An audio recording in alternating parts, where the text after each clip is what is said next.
가만히 있어. 아프지 않게 해주세요. 집안의 정적은 날카로운 칼날이 되어 해숙의 폐부를 찔러왔습니다. 새벽 2시 목을 축이려 주방으로 향하던 그녀의 발걸음을 멈추게 한 것은 발바닥에 닿는 이질적이고 차가운 감촉이었습니다. 해숙은 떨리는 손으로 바닥을 더듬어 그것을 집어들었습니다. 푸른 달빛 아래서 번뜩이는 것은 60대 사모님인 그녀의 우아한 보석함에는 결코 존재할 수 없는 아주 천박하고 화려한 20대 여성용 금색 귀걸이였습니다. 30년입니다. 강산이 3번이나 변하는 긴 시간 동안 그녀의 남편 김석훈은 이 집에 흔들리지 않는 기둥이자 성체였습니다. 전직 고위 공직자로서의 명예와 은퇴 후에도 흐트러짐 없는 그 단호한 품격. 하지만 그 모든 신뢰의 탑이 손바닥 위에 놓인 이 보잘것없는 도금 귀걸이 하나 때문에 밑바닥부터 굉음을 내며 무너져 내리고 있었습니다. 해숙은 귀걸이를 쥔 주먹에 힘을 주었습니다. 날카로운 침이 손바닥을 파고들어 핏방울이 맺혔지만 심장을 도려내는 듯한 배신감에 비하면 그 통증은 미미한 것이었습니다. 누구일까? 언제 이 집 안까지 들어온 것일까? 의구심은 곰팡이처럼 빠르게 퍼져나갔습니다. 점잖기로 소문난 남편이 자신의 서재라는 신성한 공간에서 누군가와 은밀한 유의를 즐겼다는 사실은 해숙의 영혼을 갈기갈기 찢어놓았습니다. 그녀는 지난 몇 달간 석훈의 기이한 변화들을 복기하기 시작했습니다. 이유 없는 외출, 부쩍 길어진 서재에서의 밤샘, 그리고 가끔씩 그의 옷깃에서 풍기던 저렴한 장미 향수 냄새까지. 해숙은 자신이 지켜온 평화가 사실은 살얼음판 위의 연극이었음을 깨닫고 온몸을 파르르 떨었습니다. 그때였습니다. 띠띠띠띠 정적을 가르는 도어락의 금속성 소리가 들려왔습니다. 해숙은 본능적으로 거실의 거대한 수입 소파 뒤 어둠 속으로 몸을 숨겼습니다. 현관문이 열리고 들어온 것은 석훈이었습니다. 하지만 평소에 단정했던 모습은 온데간데 없었습니다. 넥타이는 풀어 헤쳐져 있었고 그의 곁에는 해숙의 딸뻘도 안 되어 보이는 젊은 여자가 술 취한 듯 비틀거리며 매달려 있었습니다. 유진이라고 불린 그 여자는 노출이 심한 빨간 가죽 자켓에 짧은 치마를 입고 있었고 해숙의 코를 찌르던 그 역한 장미 향수를 온몸에 바르고 있었습니다. 석훈은 아내의 침실 쪽을 한번 힐끗 살피더니 이내 유진의 팔목을 부러뜨릴 듯 강하게 쥐고 서재로 향했습니다. 조용히 해. 들키면 너나 나나 끝장이야. 석훈의 목소리는 평소의 인자한 톤이 아니었습니다. 무언가에 쫓기는 듯한 다급함과 동시에 상대를 압도하는 포식자의 잔인함이 섞여 있었습니다. 유진은 고통스러운 듯 신음을 내뱉으면서도 석훈의 힘에 저항하지 못한 채 질질 끌려갔습니다. 두 사람이 서재 안으로 들어가고 철컥 소리와 함께 이중 잠금 장치가 돌아가는 소리가 거실을 울렸습니다. 그 소리는 해숙에게 있어 세상과 단절되는 단두대의 칼날 소리와도 같았습니다. 해숙은 어둠 속에서 입술을 깨물었습니다. 비명이 터져 나오려는 것을 막기 위해 자신의 손등을 사정없이 물어뜯었습니다. 해숙은 홀린 듯 서재 문 앞으로 다가갔습니다. 차가운 원목 문 너머로 들려오는 소리들은 그녀의 이성을 마비시키기에 충분했습니다. 아파요, 제발. 이제 그만하세요. 유진의 억눌린 비명과 함께 무언가 무거운 물체가 바닥을 긁는 기괴한 소음이 들려왔습니다. 이어지는 석훈의 낮은 호통. 참아. 이 증거를 다 없애야 내가 살 수 있다고 했잖아. 해숙은 문고리를 잡으려다 멈췄습니다. 지금 이 문을 열면 지난 30년간 자신이 쌓아 올린 고상한 삶의 껍데기가 산산조각 날 것이라는 공포 때문이었습니다. 그녀는 문 너머의 소리에 귀를 기울였습니다. 이상하게도 그 소리는 남녀의 육체적인 정사라고 하기엔 너무나 폭력적이고 기계적이었습니다. 무언가를 자르고 닦아내고 다시 긁어내는 듯한 소리들. 해숙은 문득 벽에 걸린 10년 전 죽은 딸 민주의 사진을 보았습니다. 뺑소니 사고로 세상을 떠난 딸을 잊지 못해 매일 밤 서재에서 울던 남편이었습니다.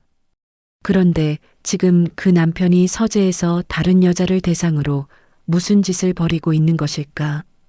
해숙은 이 지옥 같은 현실에서 도망치고 싶었지만 발바닥이 대리석에 얼어붙은 듯 움직일 수 없었습니다. 새벽이 올 때까지 그녀는 서재 문 앞에서 한 마리 망령처럼 서서 남편의 추락을 지켜보았습니다. 이것이 그녀의 삶을 통째로 집어삼킬 거대한 쓰나미의 시작에 불과하다는 사실을 그녀는 아직 알지 못했습니다. 석훈이 새벽 운동을 나가는 것을 확인하자마자 해숙은 감추어 두었던 여분의 열쇠를 꺼내 서재 문을 열었습니다.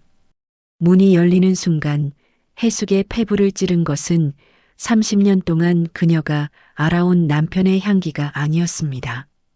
그것은 지독하게 역한 담배 연기와 강한 알코올, 그리고 생선 썩는 냄새와 닮은 비릿한 피 냄새가 뒤섞인 악취였습니다. 해숙은 코를 틀어막으며 남편의 비밀스러운 공간으로 발을 들였습니다. 서재 안은 평소의 정갈한 모습과는 딴판이었습니다. 책상 위에는 정체 모를 푸른색 액체가 담긴 병들과 함께 빛을 받아 번뜩이는 날카로운 수술용 메스가 흩어져 있었습니다.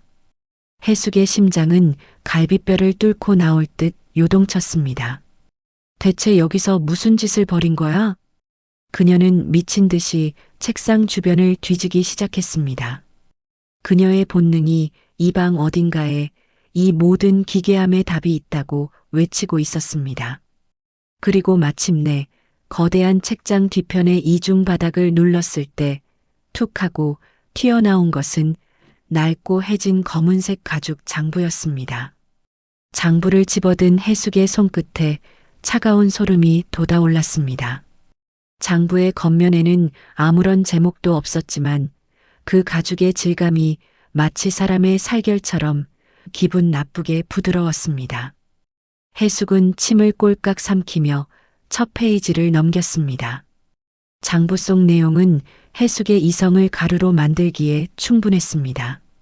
수십 명에 달하는 젊은 여자들의 이름과 나이, 그리고 그 옆에 적힌 절제 완료, 증거인멸, 조덕구 상납이라는 섬뜩한 단어들. 금액으로 추정되는 숫자들은 수천만 원에서 수억 원을 호가하고 있었습니다. 해숙은 생각했습니다. 이 사람이 정말로 여자들을 납치해서 장기를 팔거나 실험을 한 거야? 배신감은 이내 구역질로 변해 그녀의 목구멍까지 차올랐습니다.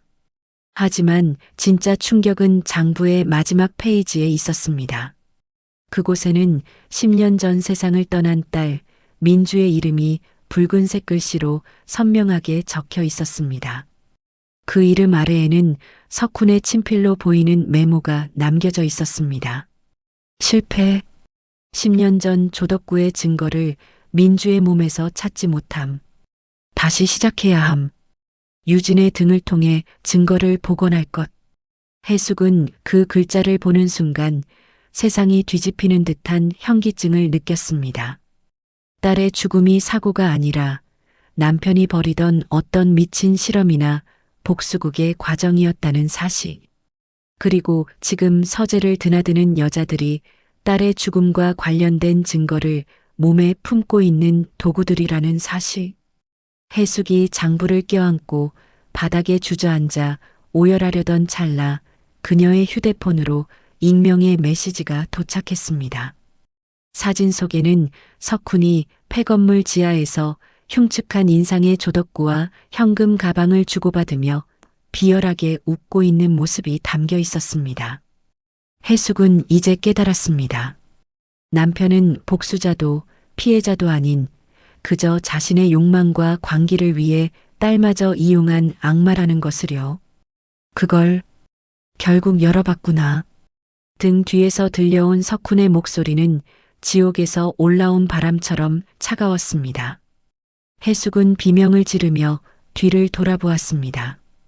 어느새 운동을 마치고 돌아온 석훈이 서재 문가에 서 있었습니다. 그의 셔츠 소매에는 어젯밤 유진의 몸에서 튄 듯한 핏자국이 아직 지워지지 않은 채 남아 있었습니다. 석훈은 천천히 방 안으로 들어와 뒤로 손을 뻗어 서재 문을 잠갔습니다. 철컥하는 소리가 해숙의 마지막 희망을 끊어놓았습니다. 석훈은 아무런 감정도 느껴지지 않는 눈빛으로 해숙에게 다가왔습니다. 석훈은 바닥에 떨어진 장부를 빤히 보더니 비릿한 미소를 지으며 해숙의 턱을 잡아들어 올렸습니다. 민주를 죽인 게 조덕구라고 생각했지? 아니, 해숙아. 그날 민주의 차 브레이크를 고장낸 건 나였어. 놈의 범죄 증거를 민주가 가져갔거든. 그걸 확인해야 했어. 그런데 실패했지. 석훈의 고백은 해숙의 영혼을 난도질했습니다. 석훈은 해숙의 목으로 손을 가져가며 낮게 속삭였습니다. 이제 당신 차례야. 당신 몸속에 민주가 숨긴 그 열쇠가 있을지도 모르니까. 해숙은 남편의 눈동자 속에서 타오르는 순수한 광기를 목격했습니다. 서재의 무거운 커튼이 쳐지고 해숙의 비명은 두꺼운 방음벽 너머로 사라져갔습니다. 성체는 이제 완벽한 무덤이 되었습니다. 불면의 밤이 해숙의 이성을 갉아먹고 있었습니다. 거실의 괴종시계가 자정을 알리는 소리는 마치 장례식의 종소리처럼 들렸죠.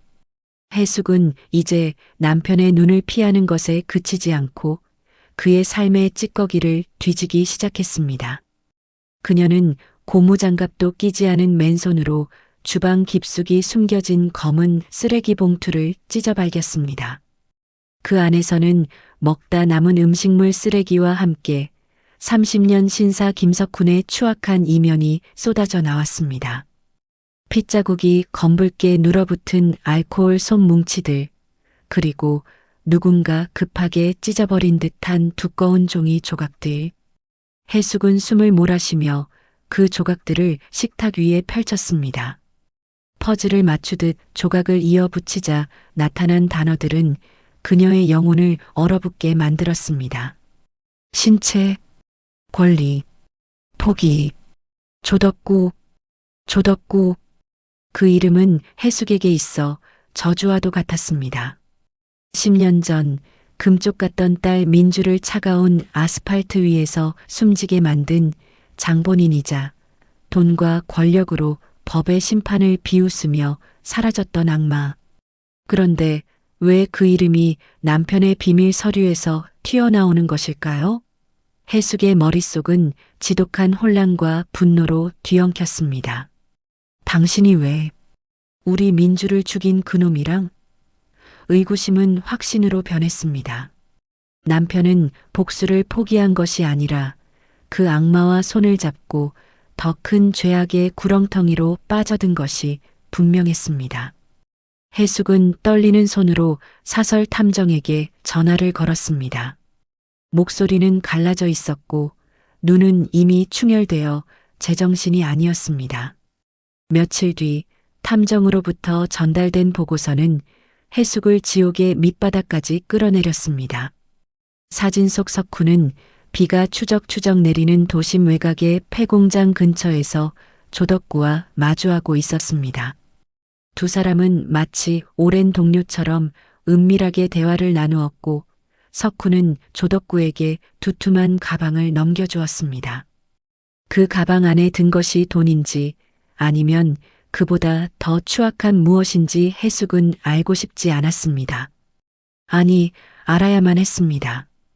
더욱 소름 끼치는 것은 석훈이 젊은 여자들을 호텔방으로 데려가 몇 시간씩 머물다 나오는 사진들이었습니다. 여자들은 나올 때마다 하나같이 넋이 나간 표정이었고 어떤 여자는 옷가지를 제대로 추스르지도 못한 채 울면서 도망치듯 뛰어갔습니다. 해숙은 그 사진들을 식탁 가득 펼쳐놓고 실성한 듯 웃었습니다. 김석훈, 당신 정말 대단한 인간이네. 우리 민주를 팔아서 이런 짓을 하고 다녔어? 그녀는 이제 남편을 향한 일말의 연민도 남아있지 않았습니다. 오로지 그를 파멸시키고 그가 쌓아 올린 가식의 성체를 무너뜨리겠다는 일념뿐이었습니다. 해숙은 거울 속에 비친 자신의 모습을 보았습니다. 우아했던 사모님은 간대없고 복수심에 눈이 먼 노파 한 명이 서 있었습니다. 그녀는 가방 속에서 미리 준비한 초소형 카메라를 꺼냈습니다. 이것이 남편의 목을 잴 교수형 밧줄이 될 것임을 그녀는 믿어 의심치 않았습니다. 석훈이 정기 검진을 위해 병원으로 떠난 오후 해숙은 거사를 치르기로 했습니다. 그녀는 사다리를 들고 남편의 서재로 들어갔습니다. 문을 잠그는 손끝이 파르르 떨렸지만 결심은 단호했습니다. 천장의 화재 감지기를 뜯어내자 복잡한 전선들이 드러났습니다. 해숙은 탐정이 일러준 대로 그 사이에 초소형 렌즈를 고정했습니다. 렌즈는 석훈의 책상과 그 앞에 낡은 가죽 소파를 정확히 비추고 있었습니다. 이제 그가 이곳에서 벌이는 모든 더러운 행위는 기록될 것입니다. 그가 여자들의 몸을 탐하는 순간도, 조덕구와 피의 거래를 나누는 순간도 말이죠. 설치를 마친 해숙은 서재를 나오기 전 석훈의 책상 위에 놓인 딸 민주의 사진을 빤히 바라보았습니다. 사진 속 민주는 아무것도 모른다는 듯 해맑게 웃고 있었습니다. 민주야, 엄마가 다 끝내줄게. 저 악마 같은 인간이 너를 팔아넘긴 대가를 치르게 할 거야. 해숙은 사진을 덮어버렸습니다. 그리고 안방으로 돌아와 노트북을 켰습니다. 화면이 깜빡이더니 이내 어두컴컴한 서재의 모습이 흑백의 적외선 화면으로 나타났습니다. 해숙은 침대에 걸터 앉아 숨을 죽였습니다. 이제 사냥꾼이 덫을 놓고 먹잇감을 기다리는 시간만이 남았습니다. 그녀의 눈은 모니터의 푸른 빛을 받아 기괴하게 번뜩이고 있었습니다.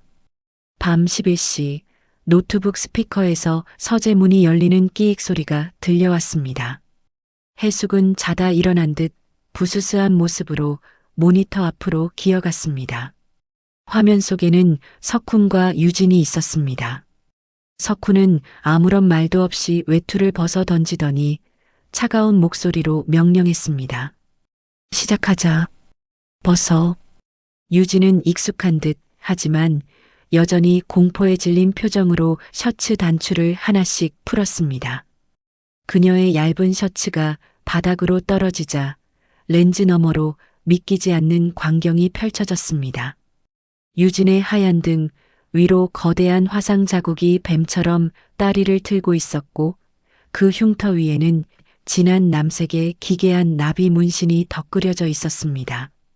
석훈은 가죽 장갑을 낀 손으로 그 흉측한 문신을 쓰다듬었습니다. 조덕구가 심어놓은 마지막 열쇠. 이제 거의 다 복원됐군. 석훈은 날카로운 메스를 들어 문신의 날개 부분을 미세하게 긁어내기 시작했습니다. 유진의 몸이 경련하며 비명이 터져 나왔습니다. 아, 제발. 회장님, 너무 아파요. 하지만 석훈의 손길에는 일말의 자비도 없었습니다. 그는 마치 정교한 시계 부품을 수리하는 기술자처럼 냉혹하게 그녀의 살점을 긁어내고 그곳에서 배어 나오는 피와 진물을 슬라이드 글라스에 채취했습니다. 해숙은 모니터를 부여잡고 입을 틀어막았습니다.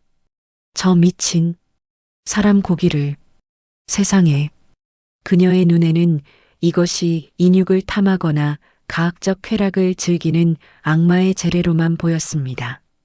그런데 갑자기 석훈이 가슴을 부여잡으며 바닥으로 고꾸라졌습니다. 컥, 컥. 짧고 굵은 기침 소리와 함께 그의 입에서 검붉은 선혈이 뿜어져 나왔습니다.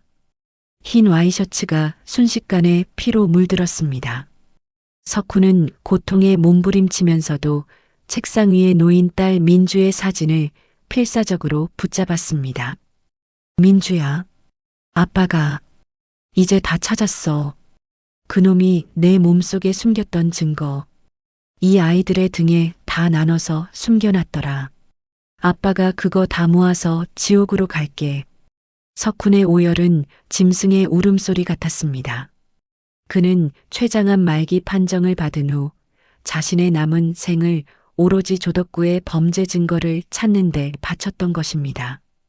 조덕구는 과거 자신의 범죄 증거 비자금 장부와 마약 유통망 정보를 암호화하여 어린 아이들의 몸에 문신과 흉터로 새겨 은닉하는 변태적인 악행을 저질렀고 민주는 그 비밀을 알게 되어 죽임을 당했던 것이었습니다.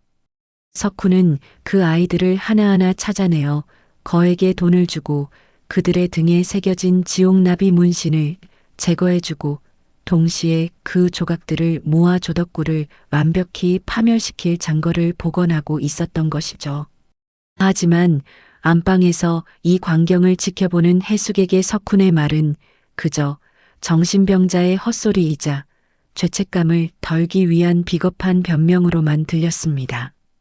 해숙은 이제 이 모든 영상을 실시간으로 경찰청 게시판과 방송국 제보란에 업로드하기 시작했습니다. 지옥으로 가려면 혼자 가야지. 우리 민주 이름 더럽히지 말고. 해숙의 손가락이 전송 버튼을 눌렀습니다. 전송 완료를 알리는 알림음이 울리는 순간 집 밖에서 요란한 사이렌 소리가 들려왔습니다. 해숙의 신고를 받고 출동한 경찰들이었습니다. 해숙은 자리에서 일어나 거실에 비치된 석훈의 낡은 골프채를 집어들었습니다. 그녀의 눈에는 이제 눈물도 공포도 없었습니다. 오직 차가운 복수심만이 남은 텅 빈 인형 같았죠. 이제 끝내자 여보. 해숙은 서재를 향해 걸어갔습니다.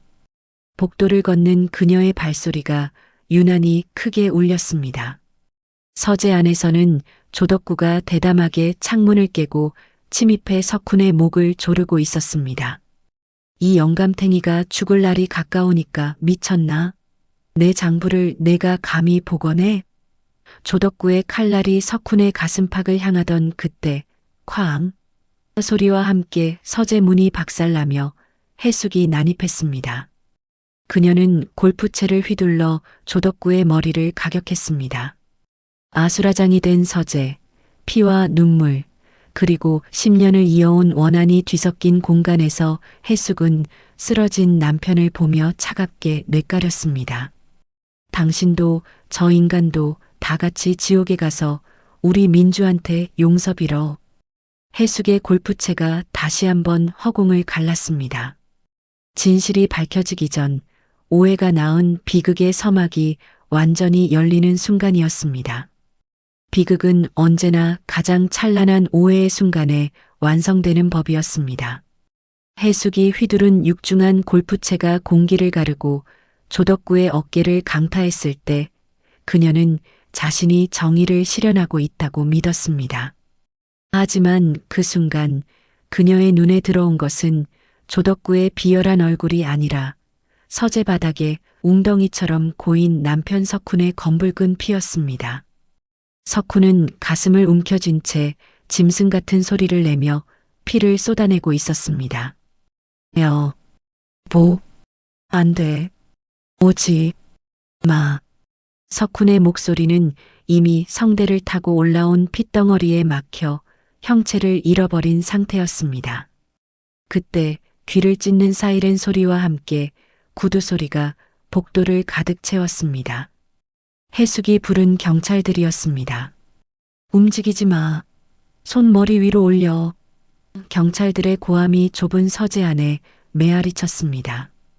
해숙은 정신 나간 사람처럼 소리쳤습니다. 저 사람이에요.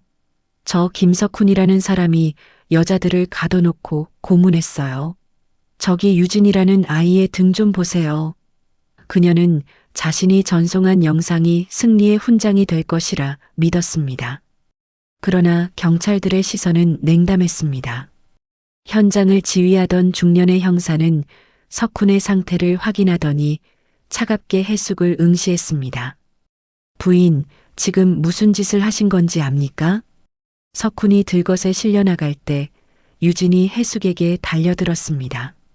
이 미친 노인네야. 당신이 다 망쳤어. 우리 회장님이 당신한테 어떻게 했는데? 유진의 비명은 해숙의 고막을 찢는 듯 했습니다. 해숙은 당황했습니다. 너 무슨 소리를 하는 거야? 내가 너를 구해준 거잖아. 저 남자가 내 등을 메스로 긁고. 유진은 대답 대신 자신의 셔츠를 거칠게 걷어 올렸습니다. 긁어? 이건 치료야. 조덕구 그 악마가 내 몸에 마약 장부를 심어놨다고. 회장님이 그거 빼내주려고 자기 몸 썩어가는 줄도 모르고 버틴 건데. 유진의 통곡 섞인 폭로는 해숙의 뇌를 마비시켰습니다. 경찰차에 태워지던 조덕구는 피 묻은 입술을 일그러뜨리며 해숙을 향해 비웃음을 날렸습니다. 고맙다 할망구. 덕분에 김석훈이가 10년 동안 공들인 탑을 내 손으로 무너뜨려줬네. 이제 저 장부는 영원히 내 거야.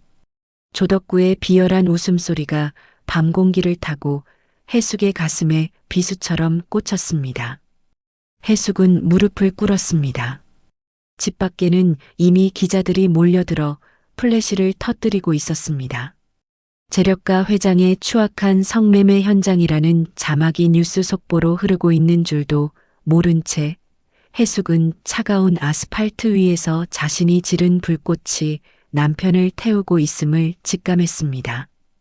경찰 조사를 마치고 집으로 돌아온 해숙을 맞이한 것은 분노한 대중의 돌팔매질이었습니다. 더러운 집구석, 딸 팔아 장사하는 악마들. 사람들은 진실에는 관심이 없었습니다.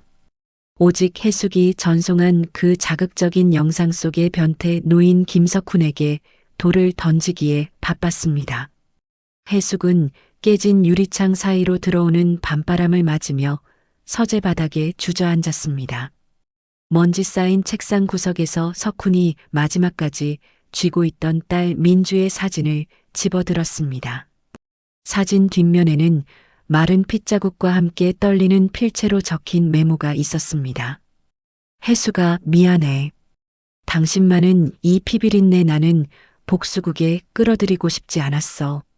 조덕구가 당신을 노릴까봐 일부러 차갑게 굴었는데 그게 당신에게 더 큰 상처가 됐겠지. 이제 마지막 아이 유진이의 등에 남은 조각만 찾으면 다 끝나. 그때 다 말해줄게. 조금만 기다려줘. 해숙은 메모를 읽고 또 읽었습니다. 눈물이 뺨을 타고 흘러 피 묻은 종이를 적셨습니다. 자신이 변태적 취미라고 몰아붙였던 그 밤의 행위들이 사실은 딸을 죽인 자들을 파멸시키기 위한 한 남자의 처절한 사투였음을, 그리고 그 사투를 끝장낸 것은 조덕구가 아니라 바로 자신이었다는 사실이 해숙의 영혼을 난도질하기 시작했습니다. 병원의 공기는 소독약 냄새보다 더 지독한 슬픔의 냄새를 풍기고 있었습니다. 해숙은 수술실 앞 딱딱한 의자에 앉아 형사가 건네준 석훈의 소지품 주머니를 열어보았습니다. 그 안에는 낡은 가죽 지갑과 함께 꼬깃꼬깃 접힌 서류 뭉치가 들어있었습니다. 가장 먼저 눈에 들어온 것은 대학병원의 진단서였습니다. 췌장암 사기, 전이 상태 심각. 진단 날짜는 10년 전 딸 민주가 세상을 떠난 지 불과 한 달 뒤였습니다. 석훈은 딸을 잃은 고통과 함께 자신의 생명이 타들어가는 시한부 선고를 동시에 받았던 것입니다. 해숙은 숨이 막혀왔습니다. 왜 한마디도 안 했어. 그녀는 석훈이 밤마다 서재에서 신음하며 붕대를 감던 모습을 떠올렸습니다. 그녀는 그것이 젊은 여자들과의 유의 끝에 얻은 쾌락의 상처라고 믿었습니다. 하지만 그것은 암세포가 장기를 뚫고 나올 듯한 고통을 참아내기 위한 처절한 몸부림이었습니다. 서류 봉투 안쪽에는 아내에게 쓴 짧은 편지가 들어 있었습니다. 혜수가, 내가 먼저 떠나도 당신은 우아하게 살아야 해. 조덕구는 내가 지옥으로 데려갈게. 당신은 아무것도 몰라야 안전하니까. 나를 미워해도 좋아. 그게 당신이 살아갈 힘이 된다면. 편지지는 석훈의 눈물 자국으로 얼룩져 있었습니다. 기나긴 수술이 끝나고 중환자실로 옮겨진 석훈의 모습은 차마 눈을 뜨고 볼 수 없을 만큼 참혹했습니다. 온몸에 꽂힌 튜브와 기계음만이 그가 살아있음을 알리고 있었죠. 해숙은 방진복을 입고 떨리는 발걸음으로 그의 곁에 다가갔습니다. 한때 듬직했던 남편의 어깨는 온데간데였고 침대 위에는 뼈만 남은 노인 한 명이 힘겹게 숨을 내쉬고 있었습니다. 해숙은 그의 앙상한 손을 잡았습니다. 온기라고는 찾아볼 수 없는 얼음장처럼 차가운 손이었습니다. 여보, 내가 잘못했어. 내가 다 망쳤어. 해숙은 남편의 손등에 얼굴을 묻고 흐느꼈습니다. 자신이 세상을 향해 쏘아 올린 그 영상 때문에 석훈은 이제 정의로운 복수자가 아니라 추악한 성범죄자로 낙인 찍힌 채 생애의 마지막을 맞이하고 있었습니다. 사람들은 병원 앞까지 몰려와 시위를 벌였고 병원 측은 다른 환자들에게 피해가 간다며 퇴원을 독촉하고 있었습니다. 석훈은 의식이 없는 상태에서도 미세하게 미간을 찌푸렸습니다. 마치 꿈속에서도 조덕구와 싸우고 있는 듯 그의 손가락은 무언가를 움켜쥐려는 듯 허공을 휘저었습니다. 해숙은 깨달았습니다. 남편이 지키려 했던 것은 자신의 명예가 아니라 딸을 죽인 진실과 남겨진 피해자들의 삶이었다는 것을요. 해숙은 미친 사람처럼 핸드폰을 켜고 자신이 올린 영상들을 지우기 시작했습니다. 하지만 인터넷의 바다는 냉혹했습니다. 이미 수만 개의 복사본이 만들어져 전 세계로 퍼져나갔고 댓글창은 석훈을 향한 입에 담지 못할 욕설로 도배되어 있었습니다. 지워져야 해. 제발 지워져. 해숙은 손가락이 부러질 듯 화면을 눌렀지만 삭제된 게시물입니다라는 메시지 뒤로 더 많은 자극적인 기사들이 쏟아져 나왔습니다. 해숙은 자신의 무지함이 남편의 10년치 인생을 단 몇 분 만에 쓰레기통에 처박았다는 사실에 구역질이 났습니다. 그때 석훈의 손가락이 힘없이 해숙의 손을 쥐었습니다. 해숙이 고개를 들자 석훈이 천천히 눈을 떴습니다. 산소 마스크 너머로 비치는 그의 눈동자는 흐릿했지만 해숙을 정확히 응시하고 있었습니다. 해숙은 공포에 질렸습니다. 그가 자신을 원망할까봐 왜 그랬느냐고 소리칠까봐 두려웠습니다. 하지만 석훈의 입술이 미세하게 움직이며 내뱉은 말은 해숙의 심장을 산산조각 냈습니다. 해숙아, 괜찮아. 당신이 무사해서 다행이야. 그것은 30년 전 그가 해숙에게 처음 고백했을 때와 똑같이 따뜻하고 깊은 사랑의 목소리였습니다. 해숙은 병실 바닥에 무너져 내렸습니다. 이제 그녀가 할 수 있는 일은 단 하나뿐이었습니다. 남편이 남긴 그 핏빛 설계도를 완성하고 조덕구를 지옥으로 끌고 가는 것. 해숙은 남편의 차가운 손에 입을 맞추며 복수를 맹세했습니다. 진실은 언제나 계단 아래 가장 낮은 곳에 숨죽여 있었습니다. 해숙은 남편의 서재 책장 뒤에서 발견한 좁은 틈 사이로 발을 내디뎠습니다. 낡은 원목 열쇠를 돌리자 굉음과 함께 열린 그곳은 30년 동안 그녀가 알던 남편의 세계가 아니었습니다. 계단을 내려갈수록 코를 찌르는 것은 곰팡이 냄새와 지독한 알코올, 그리고 병원에서나 맡을 법한 날카로운 소독약 냄새였습니다. 해숙은 떨리는 손으로 손전등을 켰습니다. 빛이 닿는 곳마다 해숙의 심장을 난도질하는 풍경들이 펼쳐졌습니다. 지하실 벽면은 빈틈없이 메워져 있었습니다. 10년 전 차가운 아스팔트 위에서 숨진 딸 민주의 사고 현장 사진부터 조덕구 조직의 자금 흐름도를 그려놓은 복잡한 도표들, 그리고 수십 명에 달하는 젊은 여성들의 증명사진까지. 사진 속 여자들의 눈빛은 하나같이 공포에 질려 있었고 그 옆에는 석훈의 정갈하지만 떨리는 필체로 적힌 기록들이 붙어 있었습니다. 박유진, 등 부위 화상 및 문신 복원 80% 완료. 조덕구의 비자금 세탁 경로 확보 중. 해숙은 무릎을 꿇고 벽을 쓸어내렸습니다. 그녀가 변태적 외도라고 믿었던 남편의 밤샘은 딸을 죽인 자들을 향해 한 걸음씩 다가가기 위한 처절한 자맹이었습니다. 지하실 구석에는 낡은 철제 침대 하나가 덩그러니 놓여 있었습니다. 그 위에는 석훈이 밤마다 감았을 피 묻은 압박 붕대들이 산더미처럼 쌓여 있었고 바닥에는 이름조차 생소한 강력한 마약성 진통제 병들이 굴러다니고 있었습니다. 해숙은 그 붕대 하나를 집어들었습니다. 아직 마르지 않은 남편의 핏자국이 손끝에 닿자 그녀는 참았던 비명을 토해냈습니다. 췌장암이라는 악마가 그의 내장을 갉아먹는 와중에도 석훈은 아내에게 짐이 되기 싫어 이 지옥 같은 지하실로 숨어들어 홀로 고통을 삼켰던 것입니다.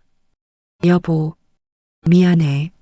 내가 당신을 괴물이라고 불렀어. 해숙은 남편의 피 묻은 붕대를 가슴에 품고 미친 듯이 울부짖었습니다. 그녀가 우아한 사모님으로 사람들의 존경을 받으며 백화점 나들이를 할 때 남편은 이 어두운 곳에서 스스로 괴물이 되어 딸의 복수를 설계하고 있었던 것입니다. 벽 한쪽에 걸린 딸 민주의 사진 아래에는 석훈의 마지막 일기가 적혀 있었습니다. 민주야, 아빠가 이제 거의 다 왔다. 내 엄마는 아무것도 모르게 할게.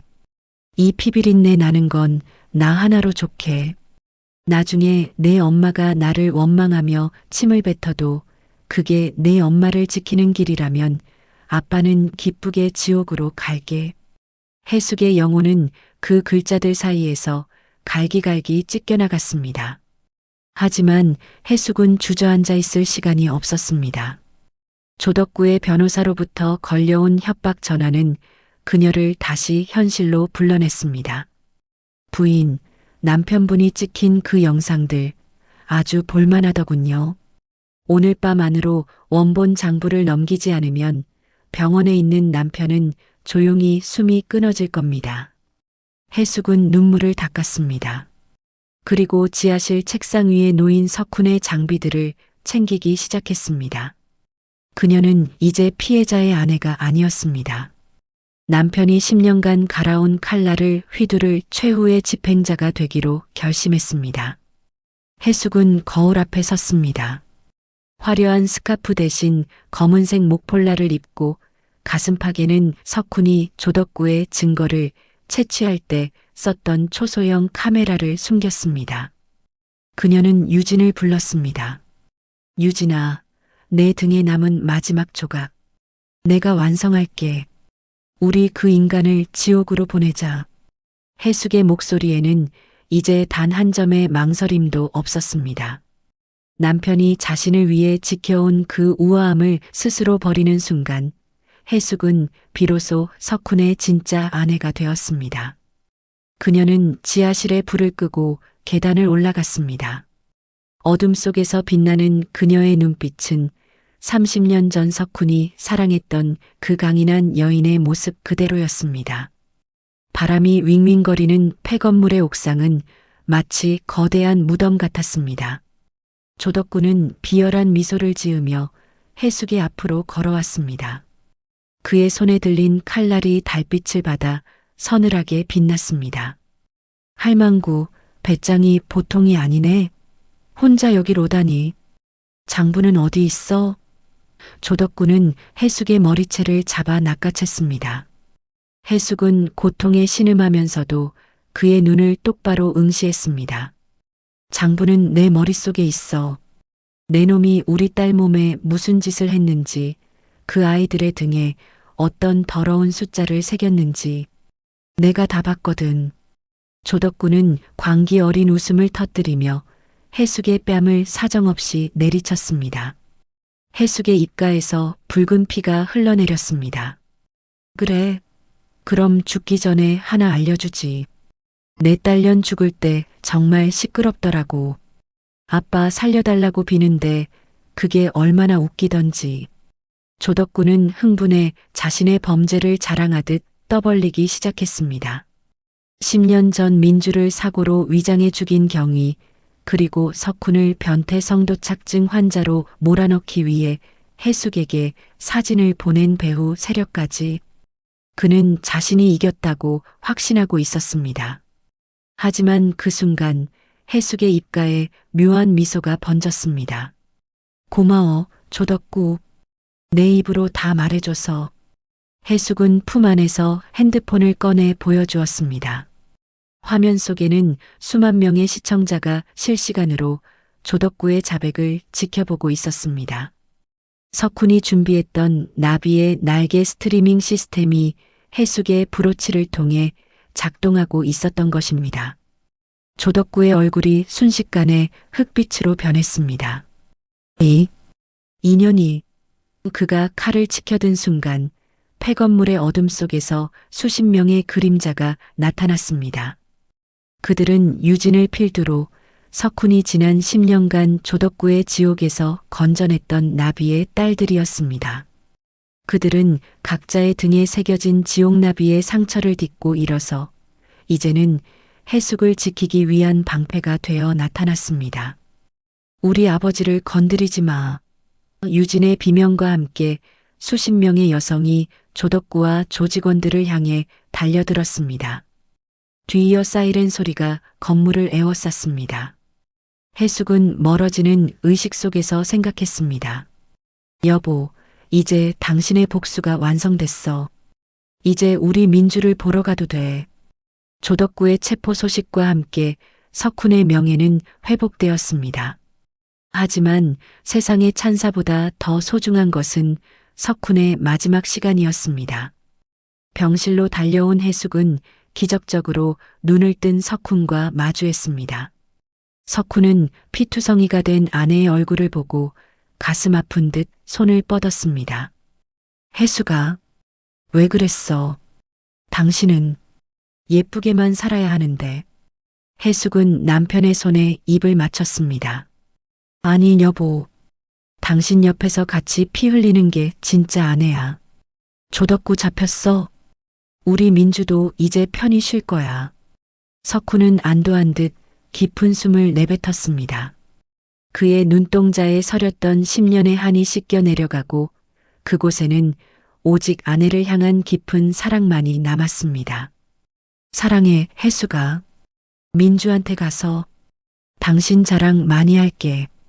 석훈은 아내의 손을 꼭 쥔 채 천천히 눈을 감았습니다. 그의 입가에는 10년 만에 처음으로 아이 같은 평온한 미소가 걸려 있었습니다.